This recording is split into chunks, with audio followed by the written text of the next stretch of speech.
হবে। যারা চাকরি করছেন তারা ভালো চাকরি পেয়ে যেতে পারেন। যারা অলরেডি চাকরি করছেন তাদের যদি পদোন্নতি হবার সম্ভাবনা ছিল, এতদিন হচ্ছিল না, তাহলে পদোন্নতি হয়ে যেতে পারে। যারা চাকরি ট্রান্সফার করার জন্য আবেদন করেছিলেন, আপনার আবেদন মঞ্জুর হয়ে যেতে পারে, ইচ্ছা পূর্ণ হতে পারে। যারা ব্যবসা করছেন তাদের জীবনে এই সময়কালে বড় সুযোগ আসতে পারে।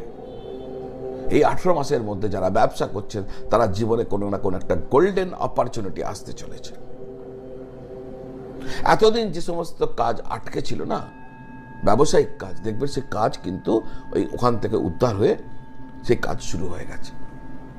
আমি আবার বলবো, ভিডিও ডাউনলোড করে রেখে দিন। সাধারণভাবে এটাই ঘটতে চলেছে। আগামী 18 মাসের মধ্যে দেখবেন আমার এই যে বক্তব্য নিশ্চিতভাবে আপনাদের জীবনে প্রতিভাত হচ্ছে, প্রতিফলিত হয়েছে। তাই বলছি, ভিডিওটা ডাউনলোড করে রেখে দিন। যথেষ্ট ভালো অর্থ